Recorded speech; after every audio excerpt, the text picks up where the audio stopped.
Hello and welcome to NewsClick's Daily Roundup. I am Aditi. And I'm Apurva, and here are the top stories of the day. RBI Deputy Governor Viral Acharya resigns 6 months before his term ends. Another lynching takes place in Jharkhand. Security forces kill 4 militants in Shopian district of Kashmir. Yet another film by Anand Patwardhan faces censorship. What does Mike Pompeo want from India? Palestinians strongly oppose Trump's Bahrain Economic Summit. For our top story of the day, we look at the untimely resignation of Reserve Bank of India's Deputy Governor Viral Acharya. He was in charge of the Monetary Policy Department and has put in his papers 6 months before the scheduled end of his term, according to sources. This is the second high-profile resignation in the past 6 months at RBI. In December, Governor Urjit Patel resigned nearly 9 months before the end of his scheduled term over differences with the current BJP government. This is what senior journalist Paranjoy had to say on it. The decision of the youngest deputy governor of the Reserve Bank of India has gone viral.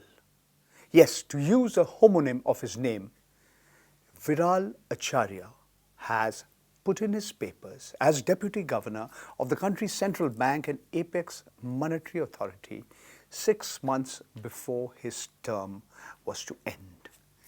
A lot of people are speculating why did this happen. Did it have something to do with the fact that the person who was responsible in a way for inducting him is no longer the governor of the Reserve Bank of India, namely Dr. Urjit Patel, who also left his position before his term ended on the 10th of December 2018. Dr. Viral Acharya, a little before that, in October, had, in a public speech, had said that undermining the independence of the Reserve Bank of India could be potentially catastrophic. And he said that the governments that do not respect central bank independence will sooner or later incur the wrath of the financial markets, ignite economic fire, and come to rue the day they undermined an important regulatory institution. Now, clearly this was not appreciated by North Bloc, where the Ministry of Finance is headquartered. It was argued that Viral Acharya had strongly defended the prompt corrective action on weak banks. Again, this was an issue where his view and that of the government didn't exactly match. He was in more ways than one a nonconformist. He didn't always wear a suit and tie unless there was a formal meeting. He's just 45 years old. His wife and his 11-year-old son are in New York. He's going back to his alma mater where he had studied, which is the New York University's Stern School of Business. But there could be one more reason why this independent economist is going to quit his job or about to quit his job. And that could have something to do with the perception that the so-called part-time, non-official director of the Reserve Bank of India, Swaminathan Gurumurthy, he's an ideologue of the Rashtriya Swayamsevak Sangh. He's a moving force behind the Swadeshi Jagran Manch. His role in the board of the country's central bank and apex monetary authority has raised more than a few eyebrows. What is also public is that Viral Acharya, in the Monetary Policy Committee meeting on the 6th of June, had taken a position which was not really what the government was exactly happy with. He said, be careful about the slippage in the fiscal deficit, include public sector borrowing requirements in it. He said your numbers would go awry if there's a 10% increase in oil prices. He may be proved right. There is speculation. Business Standard, Tamal Bandyopadhyay, Business Standard, who sort of reported his resignation, said he asked him why he put in his papers, and he cryptically replied, a school teacher once told me, when your work speaks for itself, do not interrupt. Well, Viral Acharya joins a long list of independent-minded economists who were appointed by the Modi government and are no longer with the Modi government, who are ideologically right wing that includes Arvind Panagaria, there's of course Urjit Patel, Raghuram Rajan, Arvind Subramaniam, and the list goes on.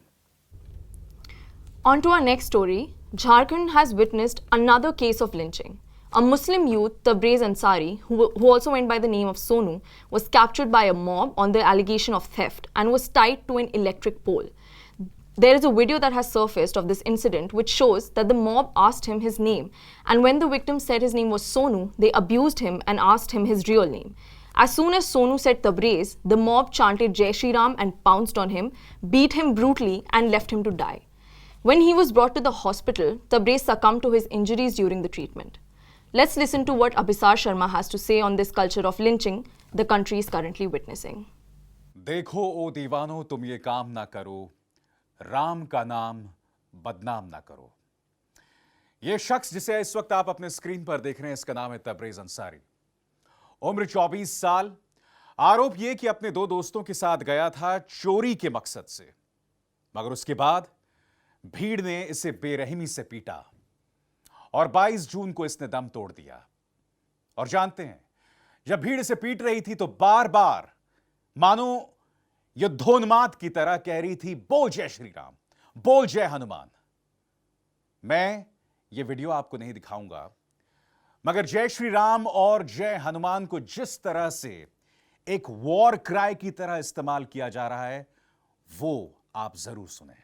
बोल भाई, एक बोल जय श्री राम, बोल हाँ, बोल जय श्री राम, आओ तोरा बोल, और एक बार बोल बेबो जय श्री राम, और एक बार बोल जय श्री राम, जय हनुमान बोल, जय हनुमान, और एक बार बोल जय हनुमान। यकीन मानिए दोस्तों, जितना इन लोगों ने राम को बदनाम किया है, जितना इन लोगों ने हनुमान को बदनाम किया है, धर्म का इतना ज्यादा नुकसान इन कट्टर हिंदुत्ववादी ताकतों से ज्यादा किसी ने भारत को नहीं पहुंचाया, किसी ने धर्म को नहीं पहुंचाया। और आप और हम इस बात को महसूस भी नहीं कर रहे हैं, आप और हम आभास भी नहीं कर रहे हैं कि ये किस तरह से हमारे ताने बाने को नुकसान पहुंचा रहा है, किस तरह से हमारे साख पर सवाल कर रहा है। तबरेज अंसारी, मैं जानता हूं आप लोगों में से कुछ लोग क्या कहेंगे। हालांकि इस वक्त जो जांच में बात सामने आ रही है कि तबरेज वहां पर गलती से फंस गया था। चोरी शायद उसके दो दोस्तों ने की थी, मगर तबरेज फंस गया और भीड़ ने उसके साथ ये इंसाफ किया। मगर मैं जानता हूं आप लोगों में से क्या कहेंगे कुछ लोग कि अच्छा है, चोर के साथ तो ऐसा ही होना चाहिए। आप लोगों में से जो लोग ऐसा सोच रहे हैं ना, मैं आपको बधाई देना चाहूंगा। बधाई कि आपने भारत को तालिबान शासित अफगानिस्तान बना दिया है। बधाई कि आपने भारत को सऊदी अरब बना दिया है, क्योंकि इस तरह का तालिबानी शासन, इस तरह के तालिबानी कानून सिर्फ अफगानिस्तान या सऊदी अरब में हुआ करता है, जहां पर चोरी करने वाले को मौत के घाट उतार देते हैं। क्या आप भारत को इस तरह से बना देना चाहते हैं? Despite the change of government in Madhya Pradesh, developmental projects that threaten the lives of indigenous population there are still going strong. In its latest attempt, the Congress government has shown the green flag to the Ganjal Moran Dam project. The mammoth dam project is estimated to cost the state government approximately 2,813 crore rupees, with a command area of approximately 52,000 hectares to be irrigated by the twin dams at Moran and Ganjal. Aimed at benefiting and bringing prosperity to over 200 villages, the announcement of the project and the initiation of the service for land acquisition have led the Korku Adivasis to fear for their future. In previous cases, the land of many tribals has been acquired forcefully by the state government. As of now, there have been no discussions on the compensation or the rehabilitation of the tribals after the land acquisition for the dam. Moving on to Kashmir, 4 local militants were killed in an encounter with government forces in Shopian district on Sunday. The force personnel launched a coordinated search operation in Dharamdora area of Shopian, following information about presence of militants there, an army official said. He said that as the forces were conducting searches, the hiding militants fired upon them. The security forces retaliated, the official said, adding that 4 militants were killed in the gun battle. A police spokesman identified the slain militants as Shaukat Ahmed, Azad Ahmed Khande, Sohail Yusuf and Rafi Hassan Mir. Let's see NewsClick's ground report on this.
The clouds of censorship have hit the International Documentary and Short Film Festival of Kerala yet again, with the Ministry of Information and Broadcasting not yet providing censor exemption to Anand Patwardhan's documentary Vivek, which highlights the murders of rationalist scholars by Hindutva extremists.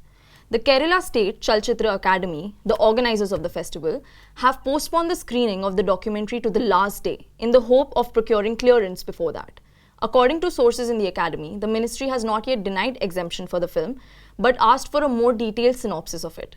The 4-hour-long film focuses on the attacks on secularism and rationality in the recent years across the country. So that's it for our national segment. Now on to our international segment. US Secretary of State Mike Pompeo will arrive for a 2-day visit to India late tonight. This meeting comes at a crucial juncture for India-US relations. NewsClick spoke to former diplomat Ambassador M. Bhadrakumar on the importance of this visit. Here is what he had to say. Well, the visit is overdue in the sense that towards the final lap of the first term of the government, the BJP government, the relationship was in a kind of a state of drift. And that is because primarily due to the Trump factor. The aberrations that have come into, the incoherence that have come into the US policies created uncertainties. And you talk of the trade issues as well as overall S-400 kind of issues overall. Where they have he has swung from one extreme to the other, say for instance with regard to China. So when he speaks about Indo-Pacific strategy, we are not very sure about its consistency, this kind of thing. Then making very disparaging remarks about Prime Minister Modi more than once, then talking in a very blunt, undiplomatic way about the trade balance. For an economy of America's size, even if he means what he says in terms of America first, the amount in question, some $25 billion, $30 billion is nothing. But, to mock at the Prime Minister like this, on Harley Davidson, motorbike and things like that. Reducing the trade issue to a motorcycle issue. Yeah, motorcycle things and all that. So as we have also said, it's a very small element. Yes. Plus, here Harley Davidsons are actually assembled here. Yes. And it is not that the Harley Davidson import is the basic issue. And I think also, despite whatever the Americans may claim now, that they were sympathetic towards India on the Doklam standoff and so on, the Doklam standoff, I think, was a watershed moment with regard to the India-US relationship also, because that was a rude awakening, that we are on our own, and an independent line to China must be there, and there is no alternative to it. And you can't bandwagon, because we have specific interests with regard to the relationship with China, and it's a very hugely consequential relationship.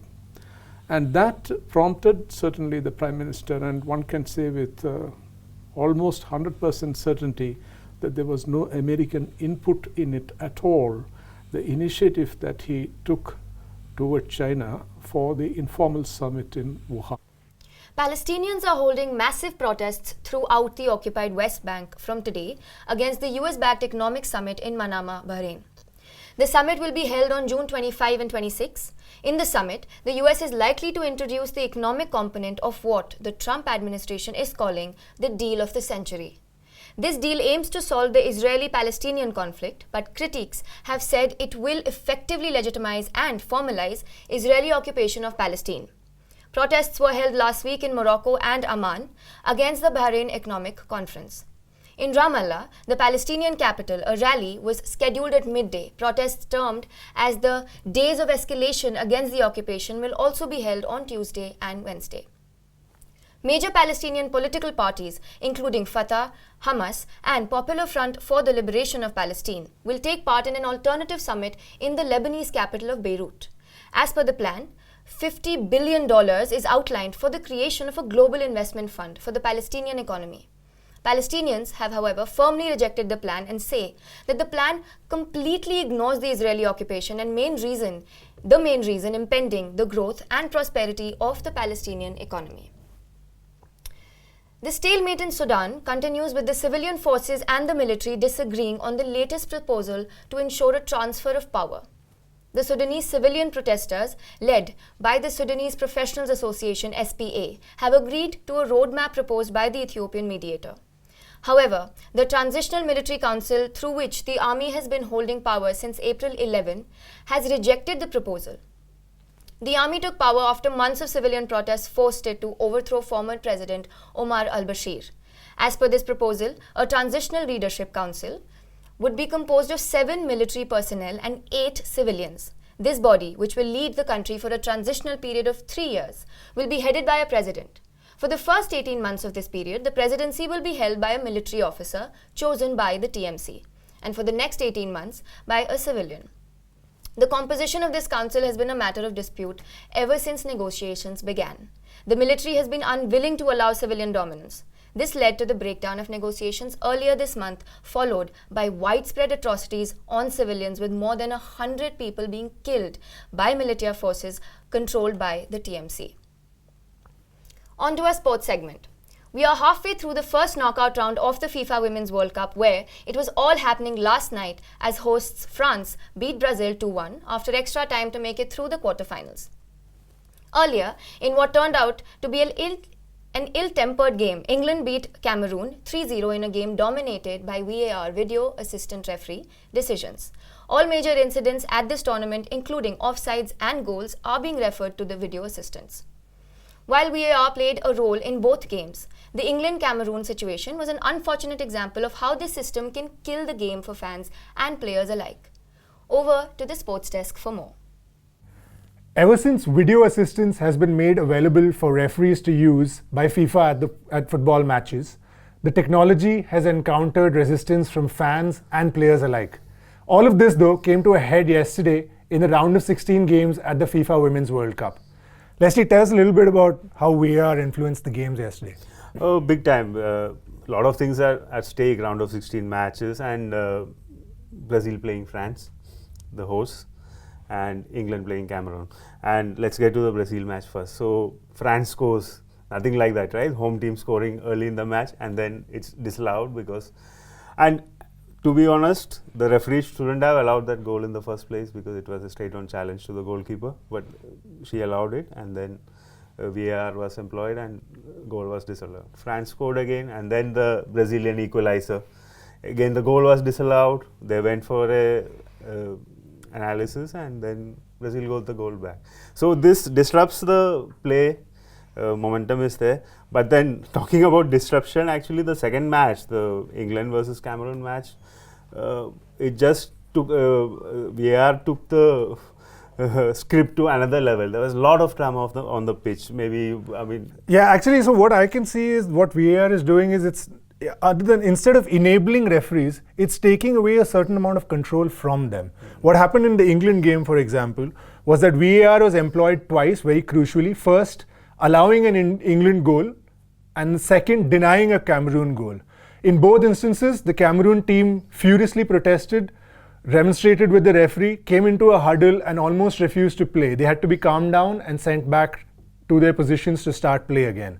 The referee in turn lost control of the match and eventually in the later stages stopped carding people and clearly denied a penalty for England when they should have had one.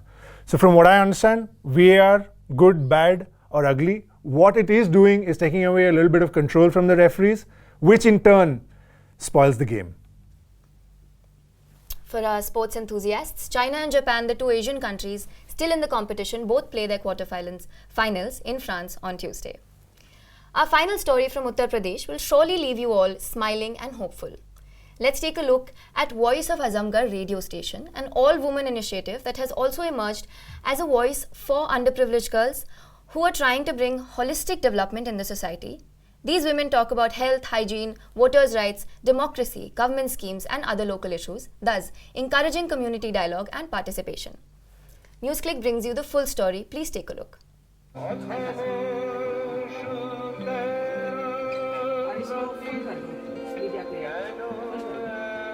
देखिए, पहली चीज़ तो ये है कि आपको हम बता दें कि अगर हम voice of Azamgarh community radio की बात करें तो ये आजमगढ़ क्षेत्र का एकमात्र रेडियो स्टेशन है और अकेला रेडियो स्टेशन होने के नाते हमें लगता है कि हमारी जिम्मेदारी भी कुछ ज़्यादा ही है। हमारा ट्रांसमिशन जो है, मतलब जो प्रसारण है, वो 10 घंटे पर डे का है।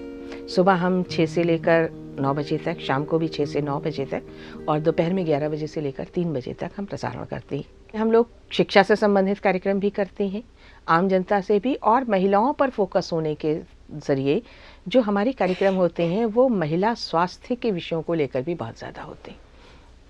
हमने महिला स्वास्थ्य के विषयों पर उन विषयों को उठाकर बात की है जिन पर बात करना महिलाओं के बीच में भी बैन समझा जाता था। आज स्थिति ये है कि आज जो अगर हम बात करें कि मेंसेस हैं, पीरियड्स हैं, इन सब पर भी महिलाएं खुलकर बोलती हैं, बात करती हैं, लड़कियां बात करती हैं, अपनी समस्याओं को हमसे साझा करती हैं। का अपना radio channel voice of Azamgarh 90.8 megahertz और मैं हूं आपकी दोस्त सुमैया खान। खुशियाँ तुम्हारे आंगन की, खुशियाँ तुम्हारे आंगन की, कलियाँ तुम्हारे आंचल की, हमसे जीनत तुम्हारे जीवन की, हम बेटियाँ, हम बेटियाँ, हम बेटियाँ। हम एक प्रोग्राम करते हैं बचपन एक्सप्रेस। इसमें हम सब बच्चे मिलकर एक साथ, छोटे बच्चे जो आगे नहीं बढ़ पा रहे हैं उनको आगे बढ़ने के लिए कहते हैं, उनकी फैमिली से मिलते हैं, फील्ड में निकलते हैं, गरीब बच्चों से मतलब पूछते हैं कि बेटा पढ़ते हो कि नहीं, तो उनको कहते हैं कि मेरे पास पैसा नहीं है, हम पढ़ नहीं सकते। तो उसकी फैमिली से मिलते हैं, जो हम पैसा खर्च करते हैं अपने बर्थडे पे या पार्टी वार्टी मनाते हैं, उसी पैसे हम दे देते हैं बच्चों के एडमिशन में। अब सवाल ये है कि अनजान शहीद में कम्युनिटी रेडियो लगाने की ज़रूरत क्यों पड़ी। तालीम के लिए उन्होंने एक इदारा तो खोल लिया, एक उन्होंने इंस्टीट्यूशन खोल लिया, मगर एक ज़रूरत ये थी कि जो लड़कियां यहाँ पर आ रही हैं, यहाँ की जो कम्युनिटी है, ख़ास तौर से अगर हम बात करें महिलाओं की ही बात हम करें, क्योंकि पर्टिकुलर एक लेडीज़ के लिए, महिलाओं के लिए ही खोला गया, तो क्या उनको राइट टू चॉइस है? क्या वो पढ़ रही हैं तो उस पढ़ाई का वो उपयोग कर पा रही है? क्या उनकी पढ़ाई का मकसद सिर्फ इतना है कि हाँ ठीक है, घर ना बैठो, स्कूल चली जाओ और पढ़ लो और उसके बाद जहाँ कहा जाए शादी कर दी जाए? क्या वो अपने लिए या अपने बच्चों के लिए या अपने परिवार के लिए कोई डिसीजन ले सकती है?